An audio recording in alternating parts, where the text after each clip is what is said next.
Hello বন্ধুরা, নীলিমার রান্নাঘরে তোমাদের সবাইকে স্বাগত। তো আজকে আমি তোমাদেরকে বানিয়ে দেখাবো চিকেন বিরিয়ানি। কিভাবে তোমরা এই চিকেন বিরিয়ানি খুব সহজে এবং কম সময়ে বানিয়ে ফেলতে পারো সেটাই আজকে তোমাদের দেখাবো। তো এইভাবে বিরিয়ানি বানালে কিন্তু দোকানের থেকেও বেশি টেস্টি হবে। তো ভিডিওটা ভালো লাগলে একটা লাইক করো আর আমার চ্যানেলটিকে সাবস্ক্রাইব করে রেখো। তো প্রথমে দেখো আমি এখানে বিরিয়ানির গোটা মশলা নিয়ে নিয়েছি। এরপর আমি এটাকে শুকনো খোলায় ভালো করে ভেজে নেব, মানে শুকনো খোলায় 2-3 মিনিট এটাকে ভালো করে ভেজে নিচ্ছি। তারপর আমি এটাকে নামিয়ে নেব। আর এদিকে আমি 30 মিনিট আগে বিরিয়ানি বানানোর জন্য চালটাকে ভালোভাবে ধুয়ে ভিজিয়ে রেখেছিলাম। আর এদিকে আমি গরম জল বসিয়ে দিয়েছি আর জলের মধ্যে দিয়ে দিচ্ছি গোটা গরম মশলা।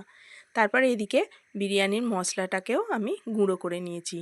আর এখানে আমি নিয়ে নিয়েছি 1.5 কেজির মতো মুরগির মাংস। তো এদিকে দেখো জলটা গরম হয়ে গেছে, মানে ফুটে উঠেছে। আমি এখন চালগুলো তুলে দিচ্ছি। তো ভাতটাকে কিন্তু ঠিকঠাকভাবে বানাতে হবে, মানে 90% হবে আর 10% বাকি থাকবে। তো ভাতটা যাতে জড়িয়ে না যায় তার জন্য আমি এখানে কিছুটা পরিমাণ সাদা তেল দিয়ে দিলাম। এবার মাংসটাকে আমি ম্যারিনেট করে নেব। তার জন্য আমি এখানে 2টো কাঁচা লঙ্কা, 4টে বড় সাইজের পেঁয়াজ, 2টো বড় সাইজের টমেটো দিয়ে ভালোভাবে পেস্ট করে নিয়েছি।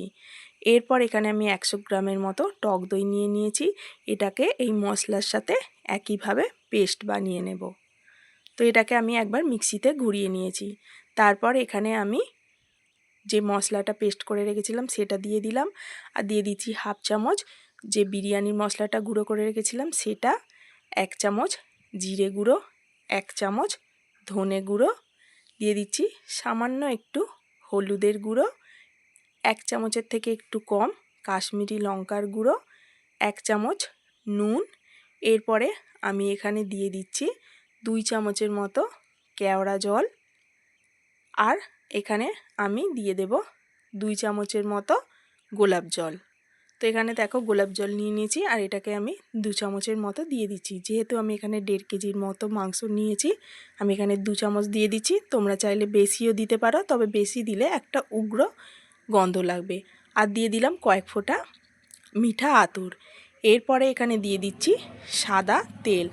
এরপর আমি এটাকে ভালোভাবে ম্যারিনেট করে নিচ্ছি। তো হাত দিয়ে ভালোভাবে ম্যারিনেট করে এটাকে আমি আধ ঘন্টার জন্য চাপা দিয়ে রেখে দেব। এরপর এদিকে দেখো ভাতটা একদম ফুটে উঠেছে। এটাকে কিন্তু খুব ভালোভাবে দেখে শুনে নামাতে হবে, না হলে কিন্তু বিরিয়ানিটা ঠিকঠাক হবে না। তো এখানে দেখো ভাতটা হয়ে গেছে। এরপর এখানে আমি এর মধ্যে 3 চামচের মতো নুন দিয়ে দিলাম। নুন দিয়ে এটাকে ভালো করে নেড়েচেড়ে আমি ফ্যান ঝরিয়ে নেব। আর এরপর বিরিয়ানির জন্য এখানে বড় বড় করে আলু আর বেরেস্তার জন্য 700 গ্রামের মতো পেঁয়াজ চিড়ে চিড়ে করে কেটে রেখেছিলাম।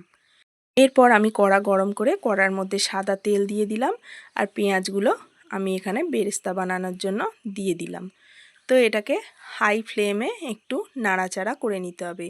পেঁয়াজটা যাতে খুব তাড়াতাড়ি নরম হয়ে ভাজা হয়ে যায় সেজন্য আমি এখানে একটু নুন দিয়ে দিলাম। নুনটা না দিতেও তোমরা পারো। আর এরপরে দেখো এদিকে ভাতটা একদম ঝরঝরে নামিয়ে নিয়েছি। আর এর মধ্যেই আমি দিয়ে দিচ্ছি 2 চামচের মতো চিনি। চিনিটা তোমরা মিক্সিতে একটু গুঁড়ো করেও দিতে পারো, আর যদি ভাতটা গরম থাকে তাহলে গোটা চিনিও এর মধ্যে দিয়ে দিতে পারো। তারপর এখানে আমি আলুটা নুন দিয়ে প্রেসার কুকারে একটু সিটি দিয়ে দেব। আর কালারের জন্য আমি এখানে একটু হলুদ দিয়ে দিলাম আর দিয়ে দিচ্ছি পর্যাপ্ত জল। তো আলুগুলো যেন আধো আধো ডোবা থাকে এই রকমভাবে জল দিয়ে দিয়েছি। আর এদিকে বেরেস্তাটা ভাজা হয়ে গেছে, আমি ভালো করে তেল ঝারিয়ে এটাকে তুলে নিচ্ছি। তারপরে ওই তেলের মধ্যেই আমি যে ম্যারিনেট করা চিকেনটা রেখেছিলাম সেটাও এর মধ্যে দিয়ে দিচ্ছি। তো এটাকে ভালো করে নাড়াচাড়া করে কষিয়ে নিতে হবে। এটাকে কিন্তু বারবার একটু চাপা দিয়ে মিডিয়াম ফ্লেমেই রান্না করতে হবে। তো মাঝে মাঝে ঢাকনাটাকে খুলে কিন্তু নেড়েচেড়ে দিয়ে আবার এটাকে মিডিয়াম ফ্লেমে রান্না করতে হবে। এরপর ভাতে আমি একেবারে সব উপকরণ মিশিয়ে নেব।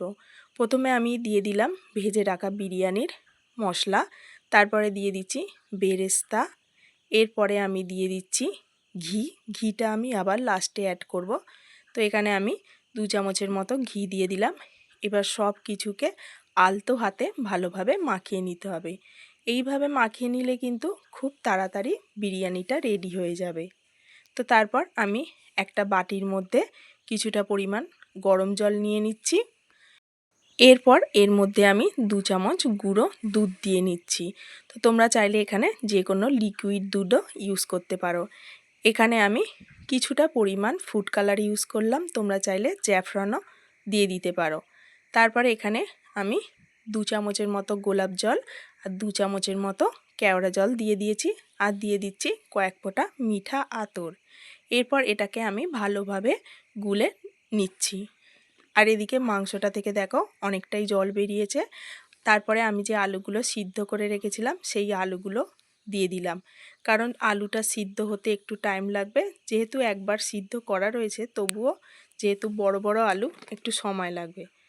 তো মাংসটা দেখো একদম জল শুকনো হয়ে গেছে, কষানো মোটামুটি প্রায় রেডি। এরপর আমি এটাকে চাপা দিয়ে রেখে দিয়ে বিরিয়ানিটা রেডি করে নেব। তো প্রথমে আমি নিচে একটা ডেচকি নিয়ে নিয়েছি, আর নিচে এইভাবে একটু সাদা তেল মাখিয়ে নিচ্ছি। তারপর আমি এখানে তেজপাতা নিচে সাজিয়ে দেব ভালো করে। তাহলে কি হবে, নিচের ভাতগুলো পুড়ে যাবে না বা ধরে যাবে না। তো ভালো করে আমি তেজপাতা চারিদিকে বসিয়ে নিয়েছি। এরপর অল্প অল্প করে একটা প্লেটের সাহায্যে কিছুটা পরিমাণ করে ভাত আমি এর মধ্যে দিয়ে দিচ্ছি। এরপরে দিয়ে দিচ্ছি যে মাংসটা কষিয়ে রেখেছিলাম, সেটা এইভাবে একটু সাজিয়ে দিয়ে দিচ্ছি। তো বিরিয়ানির রেসিপিটা কেমন লেগেছে অবশ্যই কিন্তু তোমরা কমেন্ট করে জানাবে। তারপর আমি এখানে যে লিকুইডটা গুলে রেখেছিলাম সেটা দিয়ে দিলাম। আবার এরপরে আর একটা লেয়ার বানাচ্ছি। তো আবার একটা ভাত এইভাবে দিয়ে দিচ্ছি, দিয়ে এর উপরে আবার মাংসটা আমি ভালোভাবে সাজিয়ে দেব। তো এরপর আবার আমি এর ওপরে ভাত দিয়ে মাংসগুলো আবার যেটুকানি ছিল সেটা দিয়ে দিচ্ছি। এরপর ওপর থেকে আমি যে কটা ভাত বেঁচেছিল সেইগুলো দিয়ে দিলাম। দিয়ে দেবার পরে আমি ওপর থেকে কিছুটা বেরেস্তা ছড়িয়ে দিচ্ছি, আর যে কেওড়া জল গোলাপ জল দুধ দিয়ে লিকুইডটা বানিয়ে রেখেছিলাম সেটা পুরোটা দিয়ে দিলাম। তারপরে দিয়ে দিচ্ছি একটু ঘি। এরপর এটাকে আমি চাপা দিয়ে দমে বসিয়ে রাখবো। তো এটাকে চাপা দিয়ে, যেহেতু এখানে ফুটো আছে সেই জন্য আমি এখানে একটা লবঙ্গ দিয়ে দিলাম। আর এটাকে আমি কিন্তু আধ ঘন্টার মতো দমে বসিয়ে রেখেছিলাম। তো এখন দেখো পুরো রেডি হয়ে গেছে কিন্তু চিকেন বিরিয়ানি। তো আজ এই পর্যন্তই।